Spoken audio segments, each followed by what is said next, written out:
ಕಡಲೆ ಇರಲಿ, ಹಲಸಂದೆ ಬೀಜ, ಕಪ್ಪು ಕಡಲೆ ಅಥವಾ ಬಿಳಿ ಕಡಲೆ, ಎಲ್ಲವೂ ಸ್ವಾದಿಷ್ಟವಾಗುತ್ತೆ. ನೋಡಿ, ವಾಲ್ಮೀಕಿ ನಿಗಮದ ಹಗರಣದಲ್ಲಿ ಸ್ಫೋಟಕ ಬೆಳವಣಿಗೆ ಆಗಿದೆ. ಸಿಎಂ ಡಿಕೆ ಶಿವಕುಮಾರ್ ಸಂಪುಟದಲ್ಲಿ ಮೊದಲ ವಿಕೆಟ್ ಪತನ ಆಗಿದೆ. ಪ್ರೆಸ್ ಮೀಟ್ ನ ಉದ್ದಕ್ಕೂ ಬಿಜೆಪಿಯ ವಿರುದ್ಧ ಆಕ್ರೋಶವನ್ನ ವ್ಯಕ್ತಪಡಿಸಿದರು. ನಾಗೇಂದ್ರ ಸಚಿವ ಸ್ಥಾನಕ್ಕೆ ರಾಜೀನಾಮೆಯನ್ನ ಸಲ್ಲಿಸಿದ್ದಾರೆ. ಪ್ರೆಸ್ ಮೀಟ್ ನಲ್ಲಿ ಅವರು ಏನೆಲ್ಲ ವಿಚಾರಗಳನ್ನ ಪ್ರಸ್ತಾಪ ಮಾಡಿದ್ರು, ಏನೆಲ್ಲ ಆಯಿತು ಅನ್ನೋದರ ಡೀಟೇಲ್ಡ್ ವರದಿ ನಿಮ್ಮ ಮುಂದೆ.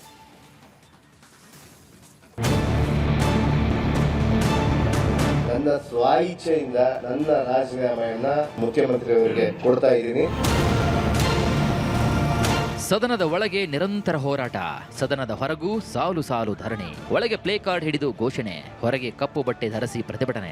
ಇದು ಸಾಲದಕ್ಕೆ ವಿಧಾನಸೌಧ ಸುತ್ತಲೂ ಮೆರವಣಿಗೆ. ವಾಲ್ಮೀಕಿ ನಿಗಮದ ಹಗರಣದಲ್ಲಿ ಸಚಿವ ನಾಗೇಂದ್ರ ರಾಜೀನಾಮೆಗೆ ಬಿಜೆಪಿ ಮತ್ತು ಜೆಡಿಎಸ್ ನಾಯಕರು ರಣಕಾಳಿಯನ್ನೇ ಮೊಳಗಿಸಿದರು. ಸದನ ನಡೆಯೋಕ್ಕೂ ಬಿಡದೆ ಪ್ರತಿಭಟನೆ ಮೊಳಗಿಸಿದರು. ಇದೇ ಸೆಪ್ಟೆಂಬರ್ 1ರಿಂದ ಕಲ್ಯಾಣ ಕರ್ನಾಟಕ ಭಾಗದಲ್ಲಿ ಪ್ರತಿಭಟನೆಯನ್ನು ಕೂಡ ಹಮ್ಮಿಕೊಂಡಿದ್ರು. ಆದರೆ ದೋಸ್ತಿ ಪಾದಯಾತ್ರೆಗೂ ಮುನ್ನವೇ ಸಚಿವ ನಾಗೇಂದ್ರ ರಾಜೀನಾಮೆ ಸಲ್ಲಿಸಿದ್ದಾರೆ.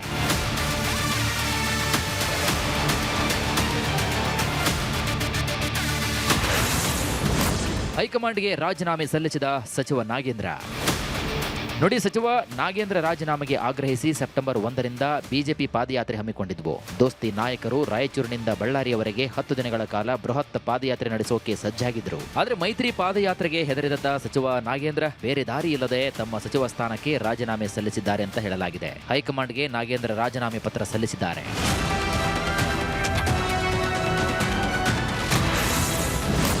ರಾಜೀನಾಮೆ ಘೋಷಣೆ ವೇಳೆ ನಾಗೇಂದ್ರ ಭಾವುಕ. ಸುದ್ದಿಗೋಷ್ಠಿಯಲ್ಲಿ ಕಣ್ಣೀರು ಹಾಕಿದ ನಾಗೇಂದ್ರ. ದೆಹಲಿಯಿಂದ ಸಚಿವ ನಾಗೇಂದ್ರ ನೇರವಾಗಿ ವಿಧಾನಸೌಧಕ್ಕೆ ಆಗಮಿಸಿದರು. ಸುದ್ದಿಗೋಷ್ಠಿ ನಡೆಸಿ ಸ್ವ ಇಚ್ಛೆಯಿಂದ ರಾಜೀನಾಮೆ ಸಲ್ಲಿಸಿದ್ದಾಗಿ ಘೋಷಣೆ ಮಾಡಿದರು. ಶಾಸಕ ಸ್ಥಾನಕ್ಕೂ ರಾಜೀನಾಮೆ ಕೊಡ್ತೇನೆ ಅಂತ ತಿಳಿಸಿದರು. ಈ ವೇಳೆ ನಾಗೇಂದ್ರ ಕಣ್ಣೀರು ಹಾಕಿ ಭಾವುಕರಾದರು. ನನ್ನಿಂದ ನಮ್ಮ ಪಕ್ಷಕ್ಕೆ ಮುಜುಗರ ಆಗಬಾರದು ಅನ್ನುವಂತ ಕೇವಲ ಒಂದು ವಿಚಾರದಿಂದ ನಾನು ಇವತ್ತು ನನ್ನ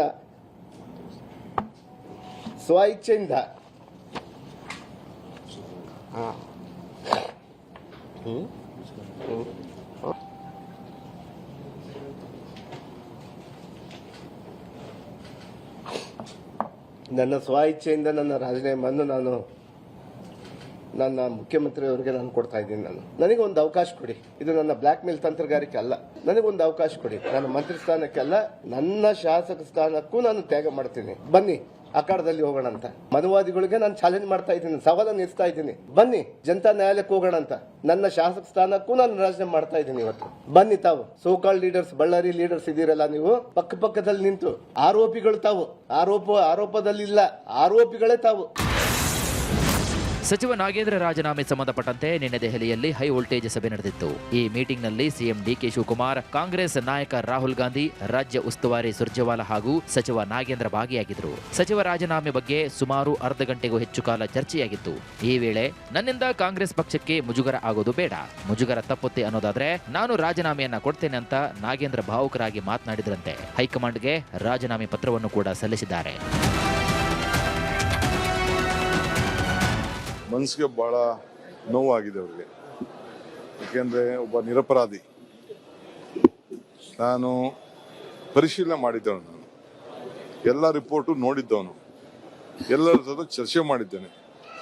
ಸೊ ಅವನ್ನ ಅಪರಾಧಿ ಸ್ಥಾನದಲ್ಲಿ ಸೇರಿ ಈ ರೀತಿ ಒಬ್ಬ ದಲಿತ, ಒಬ್ಬ 4 ಬಾರಿ ಗೆದ್ದಂಥ ಒಬ್ಬನಿಗೆ BJPಯವರು ನಡ್ಕೊಂಡಂಥ ರೀತಿ ಇದೆಯಲ್ಲ, ಅದು ಅವನೊಬ್ಬಂಗೆ ಅಲ್ಲ, ಇಡೀ ಜನತೆಗೆ, ಬಡ ಜನತೆಗೆ ಎಲ್ಲರೂ ಕೂಡ ಇವತ್ತು ನೋವು ಉಂಟಾಗಿದೆ.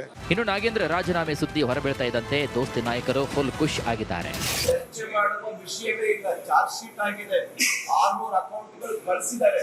ತಮ್ಮ ಹತ್ತಿರದಲ್ಲಿ ಇರ್ತಕ್ಕಂಥ ಬಂಧುಗಳಿಗೆ, ಸಂಬಂಧಿಕರಿಗೆ, ಸ್ನೇಹಿತರಿಗೆ ಹಣ ಕಳಿಸಿದೆ. ಬಳ್ಳಾರಿ MP ಚುನಾವಣೆಗೆ ಹಣ ಬಳಕೆಯಾಗಿದೆ, ತೆಲಂಗಾಣ ಚುನಾವಣೆಗೆ ಬಳಕೆಯಾಗಿದೆ.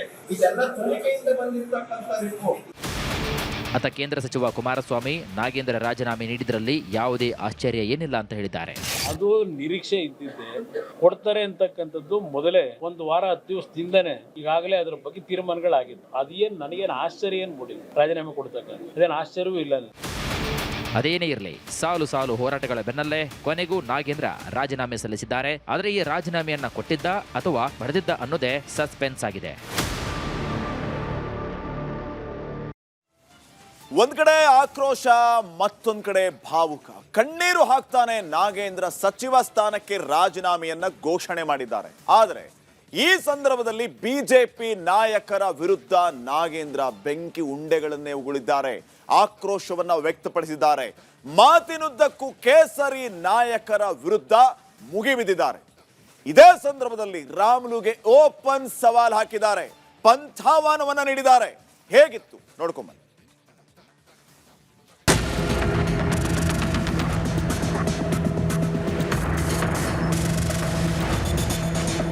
ನನ್ನ ಸ್ವ ಇಚ್ಛೆಯಿಂದ ನನ್ನ ರಾಜೀನಾಮೆಯನ್ನು ನನ್ನ ಮುಖ್ಯಮಂತ್ರಿಯವರಿಗೆ ನಾನು ಕೊಡ್ತಾ ಇದ್ದೀನಿ. ಡಿಕೆಶಿ ಸಂಪುಟದಲ್ಲಿ ಮೊದಲ ವಿಕೆಟ್ ಪತನ. ಸಚಿವ ಸ್ಥಾನಕ್ಕೆ ರಾಜೀನಾಮೆ ಸಲ್ಲಿಸಿದ ನಾಗೇಂದ್ರ. ನೋಡಿ, ವಾಲ್ಮೀಕಿ ನಿಗಮದ ಹಗರಣದಲ್ಲಿ ಪ್ರಭಾವಿ ಎಸ್ಡಿ ನಾಯಕನ ತಲೆದಂಡವಾಗಿದೆ. ಡಿಕೆ ಶಿವಕುಮಾರ್ ಸಂಪುಟದಲ್ಲಿ ಮೊದಲ ವಿಕೆಟ್ ಪತನವಾಗಿದೆ. ದೋಸ್ತಿ ನಾಯಕರ ಹೋರಾಟಕ್ಕೆ ಮಣಿದ ಬಿ ನಾಗೇಂದ್ರ ಕೊನೆಗೂ ಸಚಿವ ಸ್ಥಾನಕ್ಕೆ ರಾಜೀನಾಮೆ ಸಲ್ಲಿಸಿದ್ದಾರೆ.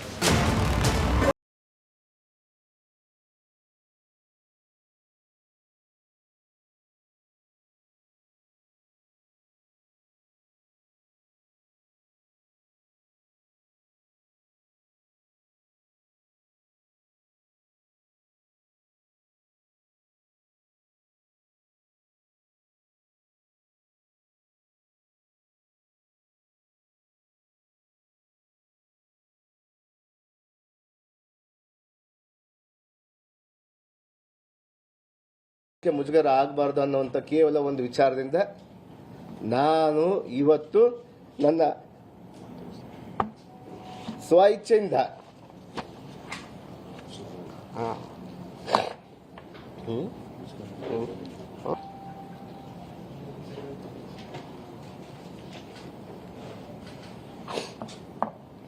ಇಚ್ಛೆಯಿಂದ ನನ್ನ ರಾಜೀನಾಮೆಯನ್ನು ನನ್ನ ಮುಖ್ಯಮಂತ್ರಿಯವರಿಗೆ ನಾನು ಕೊಡ್ತಾ ಇದ್ದೀನಿ.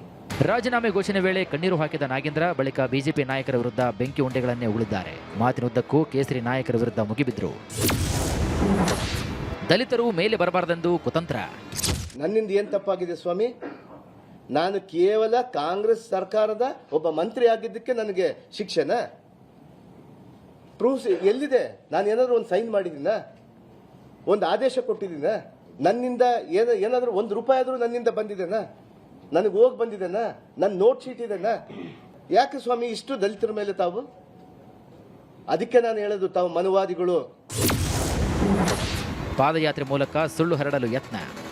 ಒಂದು ಸುಳ್ಳನ್ನೇ, ವಾಲ್ಮೀಕಿ ಹಗರಣ ಆಗಿದೆ ಅಂತೇಳಿ ಒಂದು ಸುಳ್ಳನ್ನು ಇಟ್ಕೊಂಡು ತಾವು ಆ ಪ್ರತಿಪಾದನೆ ಮಾಡಿಕೊಂಡು ನಮ್ಮ ಮುಗ್ಧ ಜನರಿಗೆ ತಾವು ತಲೆಯಲ್ಲಿ ಬಿತ್ತಲಿಕ್ಕೆ ಹೋಗ್ತಾ ಇದೆಯಲ್ಲ, ಈ ಮನುಸ್ಮೃತಿಯ ಒಂದು ಮನುವಾದಿಗಳು. ಒಬ್ಬ ದಲಿತರ ಮೇಲೆ ಬರಬಾರ್ದು, ಒಬ್ಬ ಆದಿವಾಸಿಗಳು ಮಂತ್ರಿಗಳು ಆಗಬಾರ್ದು ಅಂತ ಒಂದು ಕುಂಟು ನೆಪಗಳನ್ನು ಇಟ್ಕೊಂಡು ಇವತ್ತು ನಮ್ಮ ಮುಗ್ಧ ಜನರನ್ನ ಇವತ್ತು ಹಾಳು ಮಾಡಿಕೊಂಡಿದ್ರಲ್ಲ, ಇವತ್ತು ನಿಜವಾಗ್ಲೂ ತಮಗೆ ಒಳ್ಳೇದಾಗಲ್ಲ ಅನ್ನುವಂಥ ವಿಚಾರವನ್ನು ನಾನು ತಮ್ಮ ಮೂಲಕ ತಿಳಿಸ್ಲಿಕ್ಕೆ ನಾನು ಬಯಸ್ತೀನಿ. ಇವತ್ತು ವಾಲ್ಮೀಕಿ ಹಗರಣದಲ್ಲಿ ನನ್ನ ಪಾತ್ರ ಇಲ್ಲ. ತಾವು ಏನು ಈ ಸುಳ್ಳನ್ನು ವಾಲ್ಮೀಕಿ ಮಹರ್ಷಿಯ ಹಗರಣ ಅಂತೇಳಿ ಹೇಳ್ತಾ ಇದ್ರಲ್ಲ, ಅದರಲ್ಲಿ ನನ್ನ ಪಾತ್ರ ಇಲ್ಲ ಅನ್ನುವುದನ್ನು ನಾನು ಜಗಜ್ಜಾಹಿರಾಗಿ ಮಾಡಿದ್ದೀನಿ. ಶಾಸಕ ಸ್ಥಾನಕ್ಕೂ ರಾಜೀನಾಮೆ ಕೊಡ್ತೇನೆ. ನನಗೆ ಒಂದು ಅವಕಾಶ ಕೊಡಿ. ಇದು ನನ್ನ ಬ್ಲ್ಯಾಕ್ ಮೇಲ್ ತಂತ್ರಗಾರಿಕೆ ಅಲ್ಲ. ನನಗೊಂದು ಅವಕಾಶ ಕೊಡಿ. ನಾನು ಮಂತ್ರಿ ಸ್ಥಾನಕ್ಕೆ ಅಲ್ಲ, ನನ್ನ ಶಾಸಕ ಸ್ಥಾನಕ್ಕೂ ನಾನು ತ್ಯಾಗ ಮಾಡ್ತೀನಿ. ಬನ್ನಿ ಅಖಾಡದಲ್ಲಿ ಹೋಗೋಣ ಅಂತ. ಇದೇ ಮನುವಾದಿಗಳಿಗೆ ನಾನು ಚಾಲೆಂಜ್ ಮಾಡ್ತಾ ಇದ್ದೀನಿ, ಸವಾಲನ್ನು ಎಸ್ತಾ ಇದ್ದೀನಿ. ಬನ್ನಿ ಜನತಾ ನ್ಯಾಯಾಲಯಕ್ಕೆ ಹೋಗೋಣ ಅಂತ. ನನ್ನ ಶಾಸಕ ಸ್ಥಾನಕ್ಕೂ ನಾನು ರಾಜೀನಾಮೆ ಮಾಡ್ತಾ ಇದ್ದೀನಿ. ಇವತ್ತು ತಾಕತ್ತಿದ್ರೆ ನನ್ನ ವಿರುದ್ಧ ಗೆದ್ದು ತೋರಿಸಣ್ಣ. ರಾಮುಲು ಅಣ್ಣ ಬಾ ಅಣ್ಣ, ನೀನೇ ಬಾ. ನಾನು ಹಗರಣ ಮಾಡಿಬಿಟ್ಟಿದ್ದೀನಿ. 187 ಕೋಟಿ ಯಾರ್ಯಾರಿಗೋ ಕೊಟ್ಟಿದ್ದೀನಿ.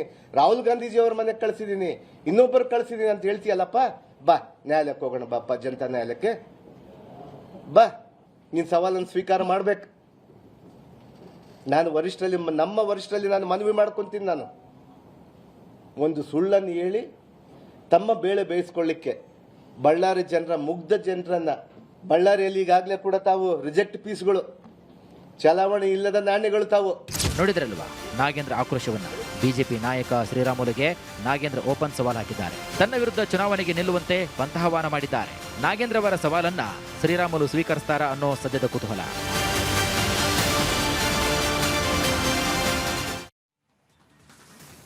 ನೋಡಿ, ಇಷ್ಟೆಲ್ಲ ಬೆಳವಣಿಗೆ ಆದ್ಮೇಲೆ ಕಾಡುವಂತ ಒಂದು ಪ್ರಶ್ನೆ ಏನಂತಂದ್ರೆ, ನಾಗೇಂದ್ರ ರಾಜೀನಾಮೆಯನ್ನ ಕೊಟ್ಟಿದ್ದ ಅಥವಾ ಪಡೆದಿದ್ದ ಅಂತ ಹೇಳಿ.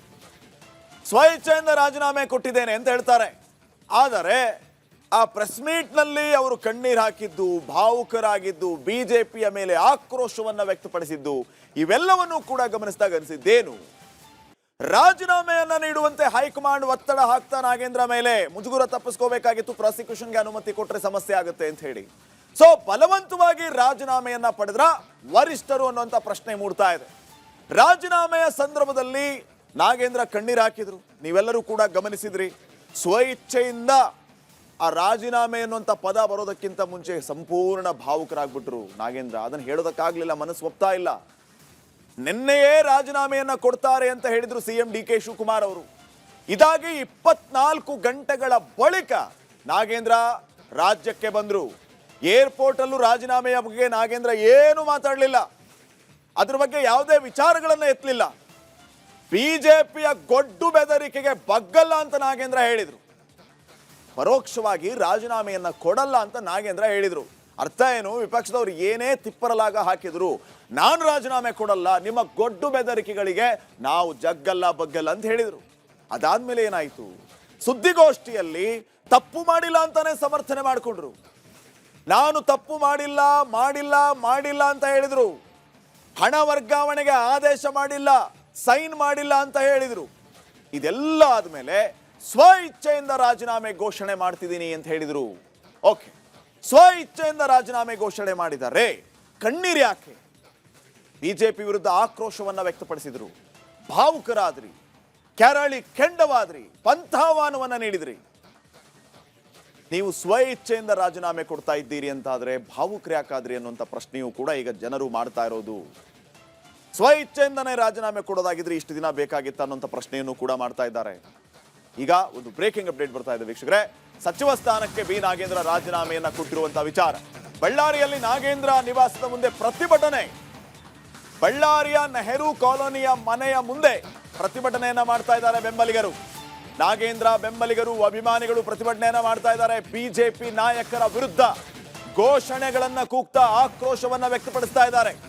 ಶ್ರೀರಾಮುಲು, ಜನಾರ್ದನ್ ರೆಡ್ಡಿ ವಿರುದ್ಧ ಧಿಕ್ಕಾರ ಕೂಗಿ, ಘೋಷಣೆಗಳನ್ನು ಕೂಗಿ ನಾಗೇಂದ್ರ ರಾಜೀನಾಮೆಯನ್ನ ಅಂಗೀಕರಿಸಬಾರದು ಅಂತ ಒತ್ತಾಯವನ್ನ ಕೂಡ ಹಾಕ್ತಾ ಇದ್ದಾರೆ. ಸಚಿವ ನಾಗೇಂದ್ರ ಅವರು 2ನೇ ಬಾರಿಗೆ ಸಚಿವರಾದರು. ಆದರೆ ಈಗ ವಿರೋಧ ಪಕ್ಷಗಳು ಸಾಕಷ್ಟು ಟೀಕೆ ಮತ್ತು ಪಾದಯಾತ್ರೆಯ ಅಸ್ತ್ರವನ್ನು ಹೂಡಿದ ಬಳಿಕ ಈಗ ಕಾಂಗ್ರೆಸ್ ಹೈಕಮಾಂಡ್ ನಿರ್ದೇಶನ ಜೊತೆಗೆ ಪಕ್ಷಕ್ಕೆ ಮುಜುಗರ ಆಗಬಾರ್ದು ಅನ್ನುವ ನಿಟ್ಟಿನಲ್ಲಿ ನಾಗೇಂದ್ರ ಅವರು ಮತ್ತೊಮ್ಮೆ ಈಗ ರಾಜೀನಾಮೆಯನ್ನು ಸಲ್ಲಿಸಿರ್ತಕ್ಕಂಥದ್ದು. ಇದು ಕೇವಲ ನಾಗೇಂದ್ರ ಅವರು ಒಂದು ಭಾವುಕತೆ ಮಾತ್ರ ಅಲ್ಲ, ನೋವು ಮಾತ್ರ ಅಲ್ಲ, ಅವರ ಅಭಿಮಾನಿಗಳು ಮತ್ತು ಅವರ ಬೆಂಬಲಿಗರಲ್ಲೂ ಕೂಡ ಇರ್ತಕ್ಕಂಥದ್ದು. ಬಳ್ಳಾರಿಯ ಕಾಂಗ್ರೆಸ್ ನಾಯಕರಲ್ಲೂ ಕೂಡ ಸಾಕಷ್ಟು ನೋವು ಇರ್ತಕ್ಕಂಥದ್ದು. ಹೀಗಾಗಿ ನಾಗೇಂದ್ರ ಅವರ ಮನೆ ಮುಂದೆ ಈಗ ನಾಗೇಂದ್ರ ಅವರ ಬೆಂಬಲಿಗರು ಜೊತೆಗೆ ಅವರ ಅಭಿಮಾನಿಗಳು ಸಾಕಷ್ಟು ಸಂಖ್ಯೆಯಲ್ಲಿ ಸೇರಿದ್ದಾರೆ. ಅವರೆಲ್ಲರೂ ಕೂಡ ನಾಗೇಂದ್ರ ಅವರು ಸಚಿವರಾದರು ಅಂತ ಬಹಳ ಖುಷಿಯಲ್ಲಿದ್ದರು. ಸುಮಾರು 10,000ಕ್ಕೂ ಹೆಚ್ಚು ಜನ ನಾಗೇಂದ್ರ ಅವರು ಸಚಿವರಾದಾಗ ಅವರನ್ನು ಅದ್ದೂರಿಯಾಗಿ ಬರಮಾಡಿಕೊಂಡಿದ್ರು. ಅವರ ಖುಷಿ ಕೇವಲ 20 ದಿನದವರೆಗೂ ಕೂಡ ಉಳಿಲಿಲ್ಲ. ಆದರೆ ಈಗ ಮತ್ತೆ ನಾಗೇಂದ್ರ ಅವರು ರಾಜೀನಾಮೆಯನ್ನು ಕೊಟ್ಟಿದ್ದಾರೆ. ಅವರ ಮಾತುಗಳನ್ನು ನೇರವಾಗಿ ಕೇಳೋಣ. ಅವ್ರು ಮಾತನಾಡ್ತೀನಿ. ಅಣ್ಣ, ಈಗ ನಾಗೇಂದ್ರ ಅವರು 2 ಬಾರಿ ಸಚಿವರಾದರು. ಆದರೆ ವಿರೋಧ ಪಕ್ಷಗಳ ಒತ್ತಡ ಜೊತೆಗೆ ಅವ್ರಿಗೂ ಕೂಡ ಒಂದಷ್ಟು ನೋವಾಗಿರ್ತಕ್ಕಂಥ ಹಿನ್ನೆಲೆಯಲ್ಲಿ ಈಗ ನಾನು ರಾಜೀನಾಮೆಯನ್ನು ಸಲ್ಲಿಸಿದ್ದೀನಿ, ಪಕ್ಷಕ್ಕೆ ಮುಜುಗರ ಆಗಬಾರ್ದು ಅನ್ನೋ ನಿಟ್ಟಿನಲ್ಲಿ ರಾಜೀನಾಮೆಯನ್ನು ಕೊಟ್ಟಿದ್ದಾನೆ ಅಂತ ಹೇಳ್ತಿರ್ತಕ್ಕಂಥದ್ದು. ಏನು ಹೇಳ್ತೀರಾ? ಈಗಾಗಲೇ ನಾಗೇಂದ್ರ ಅಣ್ಣನವರು ರಾಜೀನಾಮೆಯನ್ನು ಕೊಟ್ಟಿದ್ದಾರೆ. ಈ ರಾಜೀನಾಮೆಯನ್ನು ಮಾನ್ಯ ಮುಖ್ಯಮಂತ್ರಿಗಳು ಡಿ ಕೆ ಶಿವಕುಮಾರ್ ಅವರು ಇದನ್ನು ಆಮೋದನೆ ಮಾಡಬಾರ್ದು. ಈಗಾಗಲೇ ಬಿಜೆಪಿ ಕುತಂತ್ರದಿಂದ ಇವೆಲ್ಲ ನಡೀತಾ ಇದ್ದಾವೆ. ಎಲ್ಲರೂ ಜನರು ಗೊತ್ತಿದ್ದ ವಿಚಾರನೇ. ಈಗಾಗಲೇ ಎಷ್ಟೋ ಜನರ ಮೇಲೆ ಕೇಸ್ ಇದ್ದಾವೆ. ಈಗ ಆಲ್ರೆಡಿ ವಿಜೇಂದ್ರ ಮೇಲೆ ಕೇಸಿದೆ, ಜನಾರ್ದನ್ ರೆಡ್ಡಿ ಮೇಲೂ ಕೇಸಿದೆ, ಶ್ರೀರಾಮುಲು ಮೇಲೂ ಕೇಸಿದೆ. ಆದರೂ ಅವರು ಈ ಥರ ಆರೋಪ ಮಾಡೋದು ಭಾಳ ಸತ್ಯಕ್ಕೆ ದೂರವಾದದ್ದು. ಇದನ್ನು ನಾವು ಖಂಡನೆ ಮಾಡ್ತೇವೆ.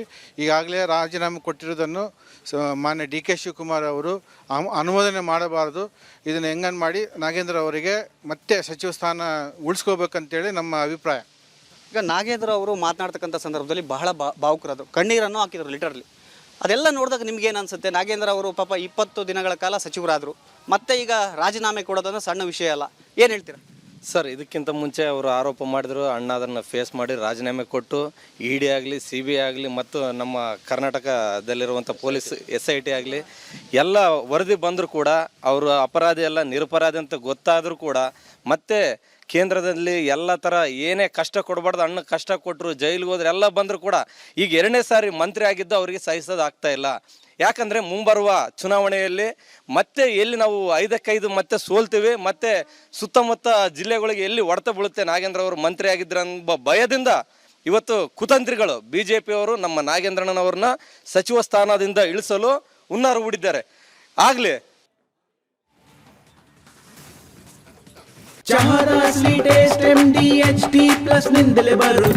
ಗಂಟು ಕಟ್ಟಿಕೋ ಲವಂಗ ಹಸಿರು ಏಲಕ್ಕಿಯಿಂದ ತುಂಬಿದ MDH+D+ ಮಸಾಲೆ. ನಾಗೇಂದ್ರ ರಾಜೀನಾಮೆಗೆ ಆಕ್ರೋಶ ಭುಗಿಲೆದ್ದಿದೆ. ಬಿಜೆಪಿಯ ವಿರುದ್ಧ ಬಳ್ಳಾರಿ ಭಾಗದ ಕಾಂಗ್ರೆಸ್ ಶಾಸಕರು ಸಿಡಿದೆದ್ದಿದ್ದಾರೆ. ದಲಿತ ನಾಯಕನಿಗೆ ಬಿಜೆಪಿಯಿಂದ ಅನ್ಯಾಯ ಆಗಿದೆ, ಮುಂದಿನ ಚುನಾವಣೆಯಲ್ಲಿ ಬಿಜೆಪಿಗೆ ತಕ್ಕ ಪಾಠವನ್ನ ಕಲಿಸ್ತೇವೆ ಅಂತ ಬಿಜೆಪಿ ವಿರುದ್ಧ ಶಾಸಕ ಭರತ್ ರೆಡ್ಡಿ ವಾಗ್ದಾಳಿಯನ್ನ ನಡೆಸಿದ್ದಾರೆ.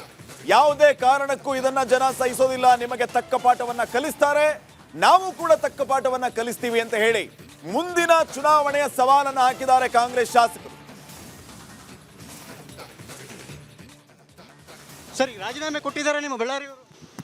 ಇಲ್ಲ, ಒಬ್ಬ ವ್ಯಕ್ತಿ ತನ್ನ ಮಾಡಿಲ್ಲದ ತಪ್ಪಿಗೆ ಏನು ಇವತ್ತು BJPಯವರು ಶಿಕ್ಷೆ ಹಾಕಿದ್ದಾರೆ ಒಂದು ದಲಿತ ನಾಯಕನಿಗೆ. ನಮಗೆಲ್ಲ ಜಿಲ್ಲೆ ನಮ್ಮ ಹೈದ್ರಾಬಾದ್ ಕರ್ನಾಟಕದಲ್ಲಿ ಒಂದು ದೊಡ್ಡ ದಲಿತ ನಾಯಕನಿಗೆ ಏನು ಅನ್ಯಾಯ ನಡೆದಿದೆ, ನಮ್ಮ ಹೋರಾಟದ ಮೂಲಕ ಮುಂಬರುವಂಥ ಚುನಾವಣೆಯಲ್ಲಿ BJPಯವ್ರಿಗೆ ಏನು ಈ ದಲಿತ ನಾಯಕನಿಗೆ ಮೋಸ ಮಾಡಿದ್ದಕ್ಕೋಸ್ಕರ BJPಯವರು ಅವ್ರಿಗೇನು ಜನರ ತೀರ್ಮಾನ ಕೊಡ್ತಾರೆ ತೋರಿಸ್ತೀವಿ. ಸರ್, ಈಗ ಪಾದಯಾತ್ರೆ ನಾವು ಮಾಡ್ತೇವೆ ಅಂತಕ್ಕಂಥ ಒಂದು ಹಠಕ್ಕೆ ಬಿದ್ದಿದ್ದಾರೆ. ಯಾಕೆಂತಂದರೆ ಅವ್ರು ಕೇವಲ ನಮ್ಮ ನಾಗೇಂದ್ರ ಒಂದೇ ಅಜೆಂಡಾ ಅಲ್ಲ, ಬೇರೆ ಬೇರೆ ವಿಚಾರಗಳನ್ನ ಇಟ್ಕೊಂಡು ಮಾಡ್ತೀವಿ ಅಂತ ಹೇಳ್ತಿದ್ದಾರೆ. ನೋಡಿ, BJPಯವರು ಒಂದು ಫಿಕಲ್ ಮೈಂಡೆಡ್ ಆಗಿ ಹೋಗ್ತಿದ್ದಾರೆ. ಫಸ್ಟ್ ಎಲ್ಲ ಏನಂತಂದ್ರು, ನಾಗೇಂದ್ರ ಅವ್ರು ರಾಜೀನಾಮೆ ಕೊಟ್ಟಿಲ್ಲ ಅಂತಂದರೆ ನಾವು ಪಾದಯಾತ್ರೆ ಮಾಡ್ತೀನಿ ಅಂತಂದ್ರೆ, ಇವತ್ತು ಪಕ್ಷಕ್ಕೆ ಮುಜುಗರ ಆಗಬಾರ್ದು ಅಂತೇಳಿ ಅಷ್ಟು ದೊಡ್ಡ ನಾಯಕರು ನಾಗೇಂದ್ರಣ್ಣವರು ಯಾರೂ ಅವ್ರನ್ನ ರಾಜೀನಾಮೆಯನ್ನು ಕೇಳಿಲ್ಲ, ಸ್ವಇಚ್ಛೆಯಿಂದ ಕೊಟ್ಟರು. ಇವತ್ತು ಅವರು ಯಾವ ರೀತಿಯಲ್ಲಿ ರಾಜಕೀಯ ಮಾಡ್ತಿದ್ದಾರೆ ಅಂತೇಳಿ ತಾವು ಮಾಧ್ಯಮದವರು ಮೂಲಕ ಜನರು ತಿಳ್ಕೊಬೇಕಂತ ಹೇಳಕ್ಕೆ ಇಚ್ಛೆಪಡ್ತಾರೆ. ಸರ್, ಈಗ ಬಳ್ಳಾರಿ ಸಚಿವ ಸ್ಥಾನ ಖಾಲಿಯಾಗಿದೆ, ಈ ಸ್ಥಾನವನ್ನು ಈಗ ಬಳ್ಳಾರಿಗೆ ತುಂಬಬೇಕು ಅಂತಿರೋ ಅಥವಾ ನೀವು ಕೂಡ ಪ್ರಬಲ ಆಕಾಂಕ್ಷೆಗಳಿದ್ರಿ, ಏನು ಅಂತ ಮುಂದೆ? ನಾನು ಯಾವತ್ತೂ ಆಕಾಂಕ್ಷೆ ಇಲ್ಲ. ಹೈಕಮಾಂಡ್ ಅವರು ಮತ್ತು ನಮ್ಮ ನಾಯಕರಾದಂಥ ನಾಗೇಂದ್ರಣ್ಣವರು ಮತ್ತು ನಾಸಿರಣ್ಣವರು ಅವ್ರು ಏನು ತೀರ್ಮಾನ ಮಾಡ್ತಾರೋ ಅದರ ಮೇಲೆ ಹೋಗುತ್ತೆ. ಪಾದಯಾತ್ರೆ ಏನಾದರೂ ಬಳ್ಳಾರಿ ನಿಮ್ಮ ಕಲ್ಯಾಣ ಕರ್ನಾಟಕ ಭಾಗಕ್ಕೆ ಏನಾದ್ರೂ ಒಂದಿಷ್ಟು ಎಫೆಕ್ಟ್ ಹಾಕ್ಬೋದಾ ಅಂತ? ಜನರಿಗೆ ಸತ್ಯತೆ ಏನು ಗೊತ್ತಿದೆ, ನಾಗೇಂದ್ರ ಅವ್ರು ಏನು ತಪ್ಪು ಮಾಡಿಲ್ಲ ಅಂತ ಗೊತ್ತಿದೆ. ನಾಗೇಂದ್ರ ಅವರು ಮಾಡಿಲ್ಲದ ತಪ್ಪಿಗೆ 2 ಸಾರಿ ಶಿಕ್ಷೆ ಅನುಭವಿಸಿದ್ದಾರೆ. ಅದು BJPಯವ್ರಿಗೆ ದೇವರು ಮತ್ತು ಕರ್ನಾಟಕ ಜನತೆ ತೋರಿಸ್ತಾರೆ ಅಂತ ಹೇಳಕ್ಕೆ ಇಚ್ಛೆ ಪಡ್ತೀನಿ. ಎಸ್, ಇದಿಷ್ಟು ಕೂಡ ಬಳ್ಳಾರಿ ಶಾಸಕರಾದಂತಹ ನಾರಾ ಭರತ್ ರೆಡ್ಡಿ ಅವರ ಮಾತು. ಅವ್ರು ಹೇಳುವಂತೆ BJPಯವರ ಈ ಒಂದು ವರ್ತನೆ ಸರಿಯಲ್ಲ ಅನ್ನೋ ಅರ್ಥದಲ್ಲಿ ಹೇಳ್ತಾ ಇದ್ದಾರೆ. ಯಾಕೆಂತಂದರೆ ಏನು ತಪ್ಪನ್ನು ಮಾಡಿದಂಥವರು ಈಗ ಅವರು ಅನುಭವಿಸಬೇಕಾಗಿದೆ ಅಂತಕ್ಕಂಥ ಮಾತನ್ನು ಹೇಳಿದ್ದಾರೆ. ಜೊತೆಗೆ ಖಂಡಿತವಾಗಲೂ ಕೂಡ ಈ ಒಂದು BJPಯ ಪಾದಯಾತ್ರೆ ಏನಿದೆ ಅದು ನಮ್ಮ ಭಾಗಕ್ಕೆ ಯಾವುದೇ ರೀತಿ ಎಫೆಕ್ಟ್ ಆಗೋದಿಲ್ಲ ಅಂತಕ್ಕಂಥ ಮಾತನ್ನು ಹೇಳಿದ್ದಾರೆ. ಜೊತೆಗೆ ಸಚಿವ ಸ್ಥಾನದ ವಿಚಾರವಾಗಿ ಕೂಡ ಮಾತಾಡಿದ್ದಾರೆ. ವರಿಷ್ಠರು ಯಾವ ತೀರ್ಮಾನ ಮಾಡ್ತಾರೋ ಅದನ್ನು ಮಾಡಲಿ, ನಾನು ಆಕಾಂಕ್ಷೆ ಅಲ್ಲ ಅಂತಕ್ಕಂಥ ಮಾತನ್ನು ಭಾಳ ಸ್ಪಷ್ಟವಾಗಿ ಹೇಳಿರ್ತಕ್ಕಂಥದ್ದು. ನೋಡೋಣ ಮುಂದೆ ಈ ಒಂದು ನಾಗೇಂದ್ರ ಅವರ ಪ್ರಕರಣ BJPಯವರು ಇನ್ನೂ ಯಾವ ರೀತಿಯಾಗಿ ತೆಗೆದುಕೊಂಡು ಹೋಗ್ತಾರೆ ಮತ್ತು ಪಾದಯಾತ್ರೆಯನ್ನು ಯಾವ ಹಂತಕ್ಕೆ ತಲುಪುತ್ತೆ ಅನ್ನೋದನ್ನು. ಕ್ಯಾಮ್ರಾ ಪರ್ಸನ್ ಶಿವ ಜೊತೆ ಸುರೇಶ್, ರಿಪಬ್ಲಿಕ್ ಕನ್ನಡ, ಬೆಂಗಳೂರು. ನೋಡಿ, ಸಚಿವ ನಾಗೇಂದ್ರ ರಾಜೀನಾಮೆಯನ್ನ ಸಲ್ಲಿಸಿದ್ದಾಯ್ತು. ಈಗ ಮಾಜಿ ಸಚಿವರು ಅಂಗೀಕಾರ ಆಗುವವರೆಗೂ ಡ್ಯಾಮೇಜ್ ಕಂಟ್ರೋಲ್ಗಾಗಿ ಕಾಂಗ್ರೆಸ್ ಹೈಕಮಾಂಡ್ ರಾಜೀನಾಮೆಯನ್ನ ಪಡೆದಿದ್ದಾಯ್ತು. ಹಾಗಾದರೆ ಈಗ ದೋಸ್ತಿ ನಾಯಕರ ಪಾದಯಾತ್ರೆ ಕತೆ ಏನು? ನಾಗೇಂದ್ರ ರಾಜೀನಾಮೆಯವರೆಗೂ ನಮ್ಮ ಹೋರಾಟ ನಿರಂತರ ಅಂತ ಹೇಳಿದ್ರು. ಈಗ ರಾಜೀನಾಮೆ ಕೊಟ್ಟಾಯ್ತು. ಪಾದಯಾತ್ರೆ ಯಾವ ಉದ್ದೇಶಕ್ಕೆ? ನಾಗೇಂದ್ರ ರಾಜೀನಾಮೆಗಾಗಿ ಪಾದಯಾತ್ರೆ ಅಂತ ಘೋಷಣೆ ಮಾಡಿದ್ದು ಬಿಜೆಪಿ ನಾಯಕರು. ಈಗ ಏನ್ ಮಾಡ್ತಾರೆ? ಈ ಸ್ಟೋರಿ.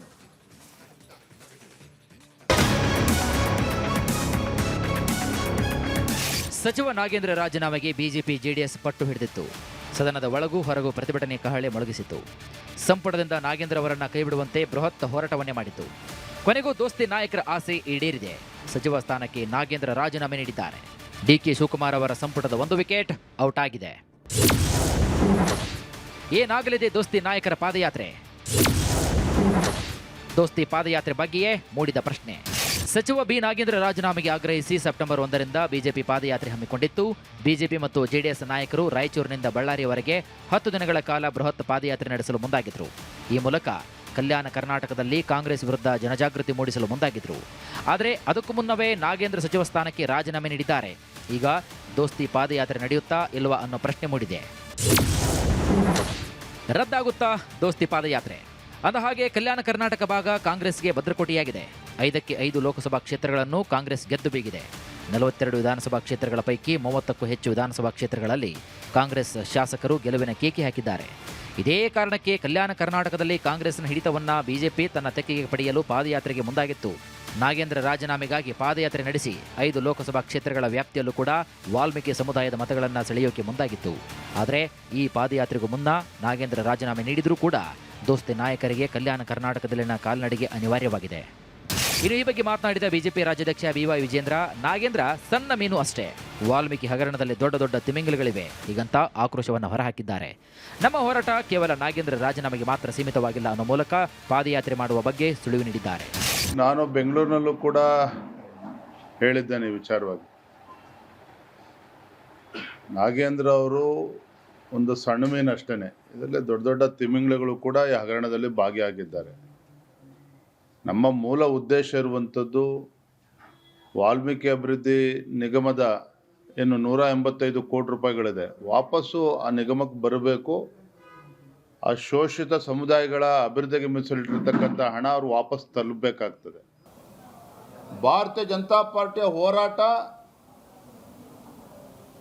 ಪರಿಶಿಷ್ಟ ಪಂಗಡಕ್ಕೆ, ದಲಿತ ಸಮುದಾಯಕ್ಕೆ ನ್ಯಾಯ ಸಿಗಬೇಕು.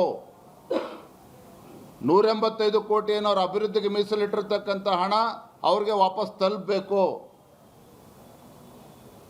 ಹಾಗಾಗಿ ಎಲ್ಲ ವಿಚಾರಗಳನ್ನು ಇಟ್ಕೊಂಡು ಭಾರತೀಯ ಜನತಾ ಪಾರ್ಟಿ ಪಾದಯಾತ್ರೆ ನಂಬಿಕೊಂಡಿರ್ತಕ್ಕಂಥದ್ದು. ಯಾವುದೇ ಕಾರಣಕ್ಕೂ ನಮ್ಮ ಹೋರಾಟದಿಂದ ಹಿಂಸರಿತಕ್ಕಂಥ ಪ್ರಶ್ನೆ ಇಲ್ಲ. ನಮ್ಮ ಹೋರಾಟ ಮುಂದುವರಿತದೆ. ಇನ್ನು MLC CT ರವಿ, ನಮ್ಮ ಹೋರಾಟ ಬಡ ದಲಿತರ ಪರ, ನಮಗೆ ನ್ಯಾಯ ಸಿಗುವವರೆಗೂ ಹೋರಾಟ ಮಾಡೋದಾಗಿ ಗುಡುಗಿದ್ದಾರೆ. ಕಾಂಗ್ರೆಸ್ಸು ಭ್ರಷ್ಟ ದಲಿತನ ಪರ ವಕಾಲತ್ತು ವಹಿಸ್ತಾ ಇದೆ, BJP ಬಡ ದಲಿತರ ಪರ ವಕಾಲತ್ತು ವಹಿಸ್ತಾ ಇದ್ದೀವಿ. ನಮಗೂ ಅವ್ರಿಗಿರೋ ವ್ಯತ್ಯಾಸ ಇಷ್ಟೇ. ನೀವು ಭ್ರಷ್ಟ ದಲಿತನ ಪರ ಕಾಂಗ್ರೆಸ್ಸಿಗರು, ನಾವು ಬಡ ದಲಿತರ ಪರ. ಬಡ ದಲಿತರ ಹಣವನ್ನು ನುಂಗಿದ್ದಾರೆ, ಇದರಲ್ಲಿ ಬಡ ದಲಿತರ ಹಣ ನುಂಗಿದ್ದಾರೆ. ಹಾಗಾಗಿ ನಾವು ಬಡ ದಲಿತರ ಪರ. ನಾವು ಪಾದಯಾತ್ರೆ ಹಮ್ಮಿಕೊಂಡಿರೋದು ಬಡ ದಲಿತರ ಪರವಾಗಿ, ಭ್ರಷ್ಟ ದಲಿತರ ಪರವಾಗಿ ಅಲ್ಲ. ಭ್ರಷ್ಟ ದಲಿತರಿಗೆ ಶಿಕ್ಷೆ ಆಗಬೇಕು, ಬಡ ದಲಿತರಿಗೆ ನ್ಯಾಯ ಸಿಗಬೇಕು. ಕಲ್ಯಾಣ ಕರ್ನಾಟಕ ಭಾಗದಲ್ಲಿನ ಪ್ರಭಾವಿ ನಾಯಕನ ಮೇಲಿನ ಹಗರಣದ ಆರೋಪ ಕಾಂಗ್ರೆಸ್ ವರ್ಚಸ್ಸಿಗೆ ಧಕ್ಕೆ ತರುವಲ್ಲಿ ಎರಡು ಮಾತಿಲ್ಲ. ಪರಿಶಿಷ್ಟ ಪಂಗಡಗಳ ಕಲ್ಯಾಣಕ್ಕಾಗಿ ಮೀಸಲಿಟ್ಟಿದ್ದ ಕೋಟ್ಯಾಂತರ ರೂಪಾಯಿ ಹಣವನ್ನ ಬೇರೆ ಕಡೆಗೆ ವರ್ಗಾಯಿಸಿ ಹಗರಣ ಎಸಗಿರುವಂತಹ ಆರೋಪ ಶೋಷಿತ ವರ್ಗಗಳಲ್ಲಿ ಸರ್ಕಾರದ ವಿರುದ್ಧ ತೀವ್ರ ಅಸಮಾಧಾನ ಮೂಡಿಸಿದೆ. ಒಂದು ವೇಳೆ ದೋಸ್ತಿ ನಾಯಕರ ಪಾದಯಾತ್ರೆ ನಡೆಸಿದೆಯಾದರೆ ಕಾಂಗ್ರೆಸ್ನ ಸಾಂಪ್ರದಾಯಿಕ ಮತ ಬ್ಯಾಂಕ್ ಆಗಿರುವ ದಲಿತ ಮತ್ತು ಬುಡಕಟ್ಟು ಸಮುದಾಯದ ಮೇಲೆ ಪರಿಣಾಮ ಬೀರುವುದಂತೂ ಪಕ್ಕ. MDH ದಮ್ ಆಲು, ನಾಲ್ ತಡ್ಕ ಮತ್ತು ಮಶ್ರೂಮ್ ಮಸಾಲೆ. MDH ನಿಂದ ಊಟ ಪ್ರತಿ ಸಲ ಸ್ವಾದಿಷ್ಟಕರ. MDH ಯಾವಾಗ್ಲೂ ನಿಮ್ಗೆ ಹೊಸ ರುಚಿ ನೀಡಲು ಪ್ರತಿಬದ್ಧವಾಗಿದೆ. ವೀಕ್ಷಕರೇ, ಈಗ ನಮ್ಮ ಅಭಿಯಾನದ ಸ್ಟೋರಿಗೆ ಬರೋಣ. ಮಳೆ ಇಲ್ಲದೆ ಬರದ ಹೊಡೆತಕ್ಕೆ ರಾಜ್ಯ ತತ್ತರಿಸಿ ಹೋಗಿದೆ. ಒಂದ್ ಕಡೆ ರೈತರು ತತ್ತರಿಸಿದ್ರೆ, ಮತ್ತೊಂದು ಕಡೆ ಜೀವ ಜಲದ ಸಮಸ್ಯೆ ಎದುರಾಗಿದೆ. ಅನ್ನದಾತರ ಆಕ್ರೋಶದ ಬೆನ್ನಲ್ಲೇ ರಾಜ್ಯ ಸರ್ಕಾರ ಫೈನಲಿ 101 ತಾಲೂಕುಗಳನ್ನ ಬರ ಪೀಡಿತ ಅಂತ ಘೋಷಣೆ ಮಾಡಿದೆ. ವಿಷಯ ಏನು ಅಂತಂದ್ರೆ, 101 ತಾಲೂಕುಗಳನ್ನ ಬರ ಪೀಡಿತ ಅಂತ ಘೋಷಣೆ ಮಾಡಿದ್ರಿ, ಆದ್ರೆ ಉಳಿದ ತಾಲೂಕುಗಳಲ್ಲಿ ಪರಿಸ್ಥಿತಿ ಹೇಗಿದೆ ಇದನ್ನು ನೀವು ಯಾಕೆ ಗಮನಿಸ್ಲಿಲ್ಲ? ಇಲ್ಲಿ ರೈತರು ಏನ್ ಪಾಪ ಮಾಡಿದ್ರು? ಹೀಗೆ 10 ಹಲವು ಪ್ರಶ್ನೆಗಳನ್ನ ಮಾಡ್ತಾ ಇದ್ದಾರೆ. ಒಂದು ವರದಿ ಇದೆ, ನೋಡ್ಕೊಂಡ್ ಬನ್ನಿ, ಆಮೇಲೆ ಇದ್ರ ವಿಚಾರವಾಗಿ ಅಭಿಪ್ರಾಯವನ್ನ ತಿಳಿಸಿದ್ರು.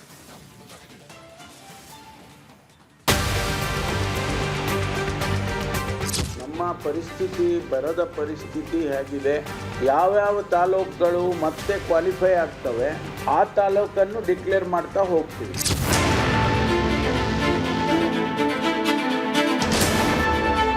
ಬರಕ್ಕೆ ಏನೇನು ಕ್ರಮಗಳನ್ನು ತೆಗೆದುಕೊಂಡಿದ್ದೀರಾ, ಎಷ್ಟು ಹಣ ಬಿಡುಗಡೆ ಮಾಡಿದ್ದೀರಾ, ಹಣ ಎಷ್ಟು ಬಿಡುಗಡೆ ಮಾಡಿದ್ದೀರಾ ಅಂತ ಹೇಳ್ಬೇಕು. ನೀವು ಸಾಲ ಮನ್ನಾ ಮಾಡಬೇಕು, 1 ಲಕ್ಷದವರೆಗೂ ಕೂಡ ಸಾಲ ಮನ್ನಾ ಮಾಡಬೇಕು ಅನ್ನೋ ಆಗ್ರಹವನ್ನು ಕೂಡ ನಾವು ಮಾಡ್ತಾ ಇದ್ದೀವಿ. ಕೈಕೊಟ್ಟ ಮಳೆ, ಸಂಕಷ್ಟಕ್ಕೆ ಸಿಲುಕಿದ ರೈತರು. ರಾಜ್ಯದ 101 ತಾಲೂಕುಗಳು ಬರಪೀಡಿತ.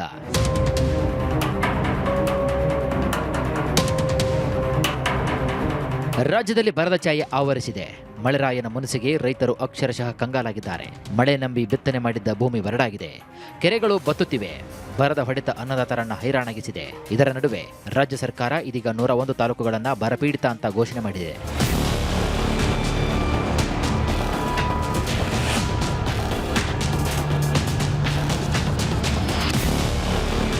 89 ತಾಲೂಕುಗಳಲ್ಲಿ ತೀವ್ರ ಬರ ಇದ್ರೆ ಇನ್ನು 12 ತಾಲೂಕುಗಳಲ್ಲಿ ಸಾಧಾರಣ ಅಂತ ಗುರುತಿಸಲಾಗಿದೆ. ಇನ್ನು ಬರ ನಿರ್ವಹಣೆಗೆ 635 ಕೋಟಿ ವ್ಯಯಿಸಲು ತೀರ್ಮಾನಿಸಲಾಗಿದೆ. 1975ರ ನಂತರ ಮೊದಲ ಬಾರಿ ಇಷ್ಟೊಂದು ಕಡಿಮೆ ಮಳೆಯಾಗಿದೆ ಅಂತ ಡಿಸಿಎಂ ಡಾಕ್ಟರ್ ಜಿ ಪರಮೇಶ್ವರ್ ಹೇಳಿದ್ದಾರೆ. ಗ್ರೌಂಡ್ ಟ್ರೂತಿಂಗ್ ಮಾಡಿದಾಗ 101 ತಾಲೂಕಿನಲ್ಲಿ 101 taluk out of 134 101 they have qualified to be declared as drought affected area. 89 taluks severe ಇದೆ. Out of 101 taluks to be declared as drought affected. 89 ತಾಲೂಕಲ್ಲಿ ಸಿವಿಯರ್ ಇದೆ ಮತ್ತು 12 ತಾಲೂಕಿನಲ್ಲಿ ಮಾಡ್ರೇಟ್ ಇದೆ. ಸೊ ಈ 101 ತಾಲೂಕಿನ ಜೊತೆಯಲ್ಲಿ ಐ ರಿಪೀಟ್ 15 ದಿವಸಕ್ಕೊಮ್ಮೆ ರಿವ್ಯೂ ಮಾಡ್ತೀವಿ. ಯಾವ್ಯಾವ ತಾಲೂಕುಗಳು ಮತ್ತೆ ಕ್ವಾಲಿಫೈ ಆಗ್ತವೆ ಆ ತಾಲೂಕನ್ನು ಡಿಕ್ಲೇರ್ ಮಾಡ್ತಾ ಹೋಗ್ತೀವಿ. ಯಾಕೆಂದರೆ ಕೆಲವ್ರಿಗೆ ಏನಾಗಿದೆ, ಈಗ ನಮ್ಮ ತಾಲೂಕು ಡಿಕ್ಲೇರ್ ಆಗಿಲ್ಲ, ನಮ್ಮ ತಾಲೂಕು ಆಗಿಲ್ಲ ಅನ್ನೋ ಇದು ಬರುತ್ತೆ. ಅದಕ್ಕೆ ಅವರಿಗೆ ಅನುಮಾನ ಬೇಡ, ಎವ್ಯಾಲ್ಯೂಯೇಟ್ ಮಾಡಿದ ಹಾಗೆ ನಾವು ಅದನ್ನು ಡಿಕ್ಲೇರ್ ಮಾಡ್ತಾ ಹೋಗ್ತೀವಿ. ಬರದ ಪರಿಸ್ಥಿತಿಯನ್ನ ಸರ್ಕಾರ ಸಮರ್ಥವಾಗಿ ನಿಭಾಯಿಸಲಿದೆ. ಯಾವುದೇ ಹಣಕಾಸಿನ ಕೊರತೆಯಿಲ್ಲ ಅಂತ ಡಿಸಿಎಂ ಡಾಕ್ಟರ್ ಜಿ ಪರಮೇಶ್ವರ್ ಹೇಳಿದ್ದಾರೆ. ಜೊತೆಗೆ ಈ ತಿಂಗಳ ಅಂತ್ಯದೊಳಗೆ ಕೇಂದ್ರ ಸರ್ಕಾರಕ್ಕೆ ಬರ ವರದಿ ಸಲ್ಲಿಸುವುದಾಗಿ ತಿಳಿಸಿದ್ದಾರೆ. ಈ ತಿಂಗಳ ಕೊನೆಯೊಳಗಾಗಿ ಕೇಂದ್ರ ಸರ್ಕಾರಕ್ಕೆ ಮೆಮೊರ್ಯಾಂಡಮ್ ಅನ್ನು ಫಾರ್ ದಿ ಅಸಿಸ್ಟೆನ್ಸ್ ನಾವು ಸಬ್ಮಿಟ್ ಮಾಡ್ತೀವಿ. ಮಾನ್ಯ ಪ್ರಧಾನಮಂತ್ರಿಗಳಿಗೆ, ಸಾಮಾನ್ಯವಾಗಿ ಗೃಹ ಸಚಿವರಿಗೆ ಮತ್ತು ಕೃಷಿ ಸಚಿವರಿಗೆ ನಾವು ಭೇಟಿ ಮಾಡಿ ಅವರಿಗೆ ಕೊಡ್ತೇವೆ. ಬರ ಘೋಷಣೆ ಯಾಕೆ? 60 ಲಕ್ಷ ಹೆಕ್ಟೇರ್ ಕೃಷಿ, 3 ಲಕ್ಷ ಹೆಕ್ಟೇರ್ ತೋಟಗಾರಿಕೆ ಬೆಳೆ ವಿನಾಶವಾಗಿದೆ. 758 ಗ್ರಾಮಗಳಿಗೆ 149 ಟ್ಯಾಂಕರ್ಗಳಿಂದ ಕುಡಿಯೋ ನೀರು ಪೂರೈಕೆ ಮಾಡಲಾಗ್ತಾ ಇದೆ. ಸಮರ್ಪಕ ಕುಡಿಯೋ ನೀರು ಪೂರೈಕೆಗಾಗಿ 306 ಕೋಟಿ ರೂಪಾಯಿ ಹಣವನ್ನು ಬಿಡುಗಡೆ ಮಾಡಲಾಗಿದೆ.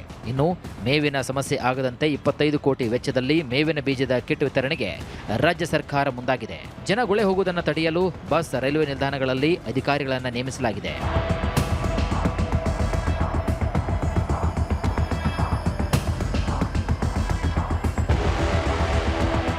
ಸರ್ಕಾರದ ಬರ ಘೋಷಣೆಗೆ ವಿಪಕ್ಷ ನಾಯಕ ಆರ್ ಅಶೋಕ್ ಟೀಕಿಸಿದ್ದಾರೆ. ಕನಿಷ್ಠ 175 ತಾಲೂಕುಗಳನ್ನು ಬರಪೀಡಿತ ಅಂತ ಘೋಷಣೆ ಮಾಡಬೇಕಾಗಿತ್ತು. ಜನರು ಗುಳೆ ಹೋಗುವುದನ್ನು ತಡೆಯಬೇಕೆಂದು ಆಗ್ರಹಿಸಿದ್ದಾರೆ. ತರಾತುರಿಯಲ್ಲಿ ಜನಗಳ ಒತ್ತಡದ ಮೇಲೆ ಎಲ್ಲ ಕಡೆ ಪ್ರತಿಭಟನೆ, ಇಡೀ ರಾಜ್ಯದಲ್ಲಿ ಬರ ಘೋಷಣೆ ಮಾಡಿ ಅಂತ ರೈತರು ಬೀದಿಗಿಳಿದು ಹೋರಾಟ ಮಾಡ್ತಾ ಇರೋದ್ರಿಂದ ಕಾಟಾಚಾರಕ್ಕೆ ಒಂದು ರೀತಿ ಬರ ಘೋಷಣೆ ಮಾಡಿದ್ದಾರೆ. ಇದರಲ್ಲೂ ಪ್ಲ್ಯಾನ್ ಇಲ್ಲ, ಅವ್ರಿಗೆ ಏನು ಮಾಡಬೇಕು ಅನ್ನೋ ಒಂದು ದೂರದೃಷ್ಟಿನೂ ಇಲ್ಲ. ಇದರಲ್ಲಿ ರೈತರಿಗೆ ಎಕರೆಗೆ 50,000 ರೂಪಾಯಿ ಕೊಡಬೇಕು ಅಂಥೇಳಿ ನಾವು ಈಗಾಗಲೇ ಡಿಮ್ಯಾಂಡ್ ಮಾಡಿದ್ದೀರಿ. ಬರ ಬಂದಿರೋ ಕಡೆ, ಬೆಳೆ ಹಾನಿಯಾಗಿರೋ ಕಡೆ ಬೆಳೆಗಳಿಗೆ ಪರಿಹಾರ ಸಿಗಬೇಕು, ಕೊಡಿ ಅಂತ ಹೇಳಿದಿರಿ. ಅದ್ರ ಬಗ್ಗೆ ಏನು ರೆವಿನ್ಯೂ ಮಿನಿಸ್ಟ್ರು ಮಾತಾಡ್ದಂಗೆ ಏನೂ ಇಲ್ಲ. ರಾಜ್ಯ ಸರ್ಕಾರದ ವಿರುದ್ಧ ರೈತರ ಆಕ್ರೋಶ. 101 ತಾಲೂಕುಗಳನ್ನು ಬರಪೀಡಿತ ಅಂತ ಘೋಷಣೆ ಮಾಡಿದ್ರೂ ರಾಜ್ಯದಲ್ಲಿ ರೈತರ ಆಕ್ರೋಶ ಸ್ಫೋಟಗೊಂಡಿದೆ. ಹಲವು ಜಿಲ್ಲೆಗಳ ಪ್ರಮುಖ ತಾಲೂಕುಗಳನ್ನು ಈ ಪಟ್ಟಿಯಿಂದ ಹೊರಗಿಟ್ಟು ತಾರತಮ್ಯ ಎಸಗಲಾಗಿದೆ ಅಂತ ರೈತ ಸಂಘಟನೆಗಳು ಕಿಡಿಕಾರಿವೆ. ಬಿಟ್ಟು ಹೋದ ತಾಲೂಕುಗಳನ್ನು ಬರಪಟ್ಟಿಗೆ ಸೇರಿಸಿ ಅಂತ ಒತ್ತಾಯಿಸಿದ್ದಾರೆ. ನಮ್ಮ ಯಲಬುರ್ಗಾ ತಾಲೂಕು ಕೂಡ ಬರಪೀಡಿತ ಪಟ್ಟಿಯಲ್ಲಿ ಅದು ಬರಬೇಕಿತ್ತು. ಅದು ಯಾವ ಕಾರಣದಿಂದ ಬರ ತಾಲೂಕು ಅಂತ ಘೋಷಣೆ ಮಾಡಿಲ್ಲೋ ಗೊತ್ತಿಲ್ಲ. ಅಲ್ಲಿ ರೈತರು ಪ್ರತಿಭಟನೆ ಮಾಡುವ ಮುನ್ನವೇ ಸರ್ಕಾರ ಎಚ್ಚೆತ್ತುಕೊಂಡು ನಮ್ಮ ತಾಲೂಕನ್ನು ಬರಪೀಡಿತ ತಾಲೂಕು ಅಂತ ಘೋಷಣೆ ಮಾಡಬೇಕಂತ ಹೇಳಿ ಸರ್ಕಾರಕ್ಕೆ ನಾವು ಒತ್ತಾಯ ಮಾಡ್ತಾ ಇದ್ದೇವೆ. ನಮ್ಮ ಶಿವಮೊಗ್ಗ ಜಿಲ್ಲೆಯಲ್ಲಿ ಬರಗಾಲ ಅಂತೇಳಿ ಯಾವುದೇ ಒಂದು ತಾಲೂಕು ಸಹ ಬರಗಾಲ ಅಂತ ಹೇಳಿ ಘೋಷಣೆ ಮಾಡಿಲ್ಲ. ಇದು ಅನ್ಯಾಯ ಮಾಡ್ದಂಗೆ ಆಗತ್ತೆ. ಯಾಕಂದ್ರೆ ಇವತ್ತು ಮಳೆ ಕಡಿಮೆ ಆಗಿದೆ, ಎಲ್ಲಾ ಕೆರೆಗಳನ್ನು ಖಾಲಿ ಆಗಿದಾವೆ, ಯಾವುದೂ ಕೆರೆಗಳು ತುಂಬಿಲ್ಲ. ಮತ್ತು ನಮಗೆ ಭದ್ರಾದಿಂದ ಸುಮಾರು 26 ಕಿಲೋಮೀಟರ್ ನೀರನ್ನು ಭದ್ರಾವತಿ ಮತ್ತು ಶಿವಮೊಗ್ಗಕ್ಕೆ ಅದು ಎಡನಾಲಕ್ಕೆ ನೀರು ಕೊಡೋದು ಅಂತಾನು ಅದು ಸಹ ನಮಗೆ ನೀರು ಕೊಟ್ಟಿಲ್ಲ. ಇಲ್ಲೂ ಸಹ ರೈತರು ಕೆಲವರು ಭತ್ತ ಬೆಳೆದಿದ್ದಾರೆ, ಕೆಲವರು ಭತ್ತ ಹಾಕಿಲ್ಲ, ನೀರಿಲ್ಲ ಅಂತೇಳಿ ಕಾಯ್ತಿದ್ದಾರೆ ರೈತರು. ಹಾಗಾಗಿ ನಮ್ಮ ಶಿವಮೊಗ್ಗ ಜಿಲ್ಲೆಯಲ್ಲಿ ಆದಷ್ಟು ನಮಗೆ ಬರಗಾಲ ಅಂತೇಳಿ ನಮಗೆ ಘೋಷಣೆ ಮಾಡಬೇಕು. ಕಲಬುರಗಿಯಲ್ಲಿ ರಸ್ತೆ ಬಂದ್ ಮಾಡಿ ಆಕ್ರೋಶ. ಬರಪೀಡಿತ ಪ್ರದೇಶಗಳಿಂದ ಕಲಬುರಗಿ ಜಿಲ್ಲೆಯನ್ನ ಕೈಬಿಟ್ಟಂತ ಹಿನ್ನೆಲೆಯಲ್ಲಿ ಕಲಬುರಗಿಯಲ್ಲಿ ರೈತರು ರಸ್ತೆ ತಡೆ ನಡೆಸಿ ಬೃಹತ್ ಪ್ರತಿಭಟನೆಯನ್ನ ನಡೆಸೋದಕ್ಕೆ ಮುಂದಾಗಿರುವಂತದ್ದು. ಕಲಬುರಗಿ ಜಿಲ್ಲಾಧಿಕಾರಿ ಕಚೇರಿ ಮುಂಭಾಗದಲ್ಲಿ ಏನು ಈ ಒಂದು ಪ್ರತಿಭಟನೆ ನಡೀತಾ ಇರುವಂತದ್ದು. ಈಗಾಗಲೇ ಪ್ರತಿಭಟನಾ ನಿರತ ರೈತರು ಏನಿದ್ರೆ ಅವರನ್ನ ಹೋರಾಟಗಾರರನ್ನ ತೆಗೆದುಕೊಂಡು ಹೋಗುವಂತ ಕೆಲಸ ಮುಂದಾಗ್ತಾ ಇರುವಂತದ್ದು. ಯಾಕಂತಂದ್ರೆ ಕಲಬುರಗಿ ಜಿಲ್ಲೆಯ ಏನು ಅಷ್ಟು ತಾಲೂಕುಗಳಲ್ಲಿ ಒಂದೇ ಒಂದು ತಾಲೂಕು ಕೂಡ ಏನು ಬರಪೀಡಿತ ಪ್ರದೇಶ ತಾಲೂಕು ಅಂತೇಳಿ ಘೋಷಣೆ ಆಗಿಲ್ಲ. ಈ ನಿಟ್ಟಿನಲ್ಲಿ ಕಲಬುರಗಿ ಜಿಲ್ಲೆಯಲ್ಲಿ 3 ಜನ ಸಚಿವರಿದ್ರೂ ಕೂಡ ಏನು ಆ ಒಂದು ಬರಪೀಡಿತ ಪ್ರದೇಶವನ್ನ ಘೋಷಣೆ ಮಾಡೋದಕ್ಕೆ ಜೊತೆಗೆ ಬರಪೀಡಿತ ತಾಲೂಕು ಅಂತೇಳಿ ಘೋಷಣೆ ಮಾಡೋದಕ್ಕೆ ವಿಫಲರಾದಂತ ಹಿನ್ನೆಲೆಯಲ್ಲಿ ಈ ಹೋರಾಟವನ್ನು ನಡೆಸೋದಕ್ಕೆ ಮುಂದಾಗಿರುವಂತದ್ದು. ಮಳೆ ಅಭಾವದಿಂದ ತತ್ತರಿಸಿರುವಂತಹ ರೈತರಿಗೆ ಬರ ಘೋಷಣೆಯು ಕೊಂಚ ಆಸರೆಯಾಗುವ ನಿರೀಕ್ಷೆ ಇದೆ. ಆದರೆ ರಾಜ್ಯ ಕೊಡುವ ಬರದ ವರದಿಯನ್ನ ಪರಿಶೀಲಿಸಲು ಕೇಂದ್ರದ ತಂಡ ರಾಜ್ಯಾದ್ಯಂತ ಪ್ರವಾಸ ಕೈಗೊಂಡು ವರದಿಯನ್ನ ತಾಳೆ ಹಾಕಲಿದೆ. ಬಳಿಕ ಕೇಂದ್ರದಿಂದ ರಾಜ್ಯಕ್ಕೆ ಪರಿಹಾರ ಸಿಗಲಿದೆ.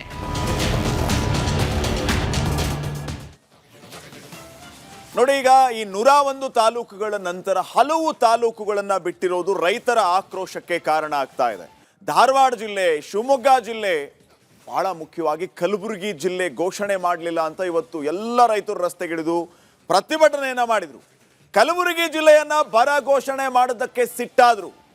ಬರಗಾಲ ಘೋಷಣೆ ಆಗ್ಲಿಲ್ಲ ಅಂತ ಹೇಳಿ ರೈತರಿಗೆ ಈಗ ಆತಂಕ ಶುರುವಾಗ್ಬಿಟ್ಟಿದೆ. ಅಟ್ಲೀಸ್ಟ್ ಸರ್ಕಾರ ಗಮನಿಸುತ್ತೆ ನಮ್ಮನ್ನ, ಏನಾದ್ರೂ ಅಲ್ಪ ಸ್ವಲ್ಪ ಪರಿಹಾರ ಸಿಕ್ಕರೆ ಜೀವನ ಮಾಡಬಹುದು ಅನ್ಕೊಂಡಿದ್ದ ರೈತರಿಗೆ ಈಗ ಆತಂಕ ಎದುರಾಗಿದೆ. ಕಾರಣ ಬರಗಾಲದ ಲಿಸ್ಟ್ ಅಲ್ಲಿ ಕಲಬುರಗಿ ಇಲ್ವೇ ಇಲ್ಲ.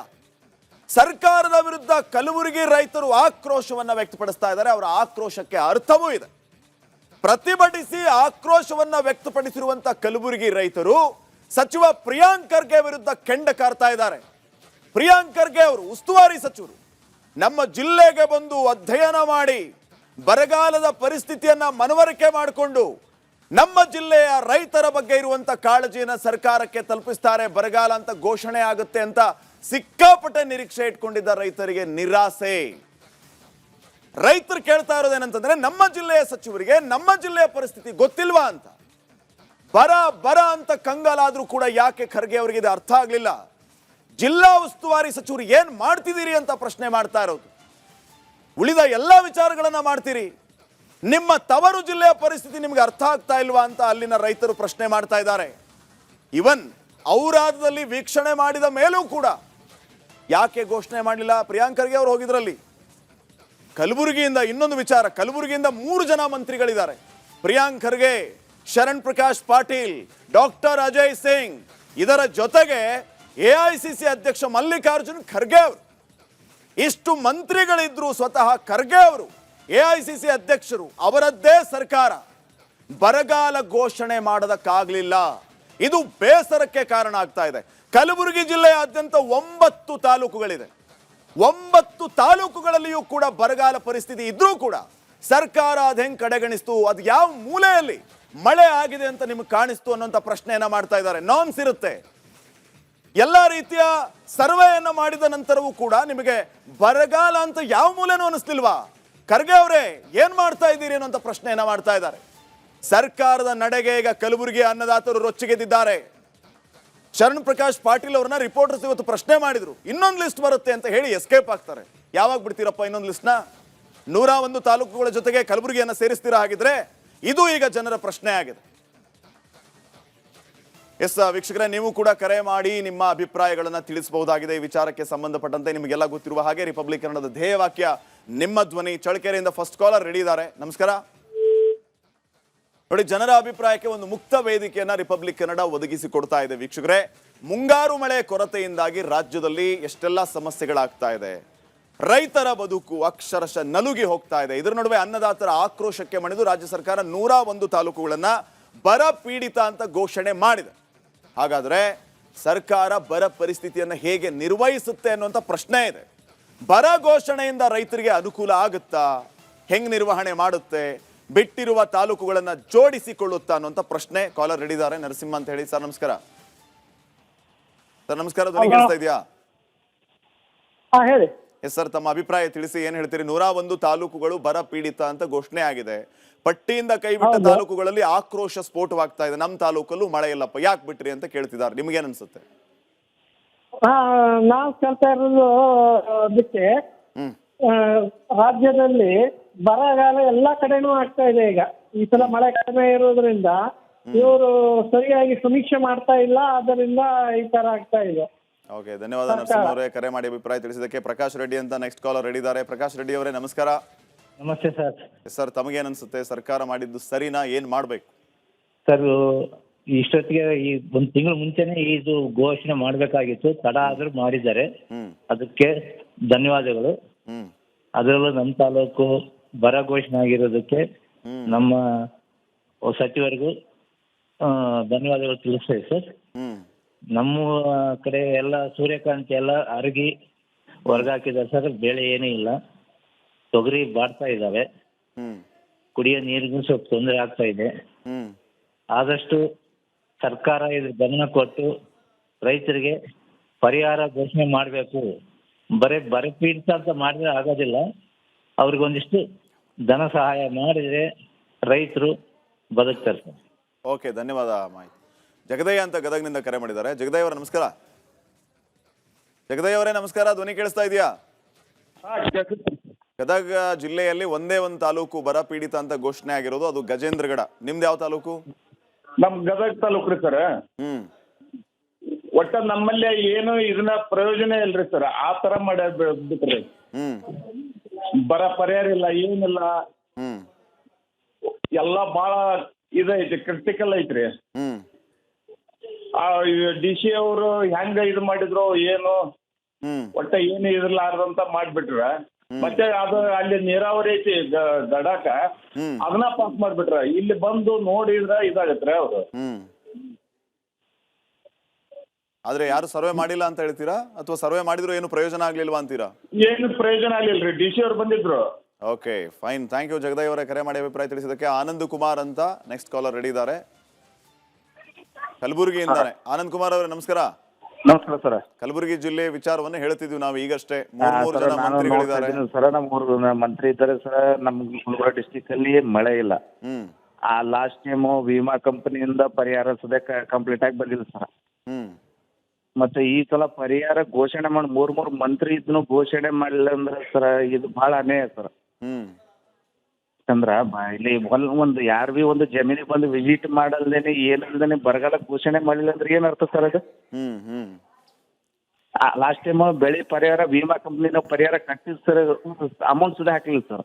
ಓಕೆ, ಈ ಸಲ ಆದ್ರೂ ಏನನ ಈಗ ಮುಂಗಾರು ಏನೋ ವಿಮಾ ಪರಿಹಾರ ಕೊಡ್ತಾರಂತ ಎಲ್ಲ ರೈತರು ಕಾಯ್ಕೊತ ಕುಂತಿದೀವಿ, ಅದನ್ನು ಇಲ್ಲಂದ್ರೆ ಏನ್ ಸರ್ ಅರ್ಥ ಇದು?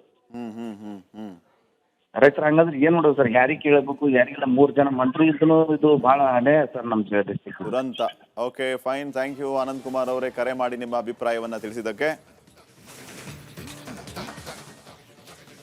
ಈಗಲೂ ಕೂಡ ಸಾಕಷ್ಟು ಕಾಲ್ಸ್ ಬರ್ತಾ ಇದೆ, ಆದ್ರೆ ಕ್ಷಮೆ ಇರಲಿ, ಸಮಯ ಇದ್ದಿದ್ದಿಷ್ಟೇ. ನಿಮ್ಮ ಅಭಿಪ್ರಾಯವನ್ನ ತಿಳಿಸಿದ್ದೀರಿ. ಅಭಿಯಾನದ ಮೂಲಕ ಸರ್ಕಾರಕ್ಕೆ ಈಗ 101 ತಾಲೂಕುಗಳು ಮಾತ್ರ ಘೋಷಣೆಯಾಗಿದೆ. ಉಳಿದ 180 ತಾಲೂಕುಗಳ ರೈತರು ಏನ್ ಮಾಡಿದ್ದಾರೆ, ಅಲ್ಲಿ ಪರಿಸ್ಥಿತಿ ಯಾಕೆ ನಿಮ್ಗೆ ಅರ್ಥ ಆಗಲಿಲ್ಲ ಅನ್ನೋ ಪ್ರಶ್ನೆಯನ್ನ ಮಾಡ್ತಾ ಇದ್ದಾರೆ. ಏನಾಗುತ್ತೆ ಅನ್ನೋದನ್ನ ಕಾದ್ ನೋಡೋಣ.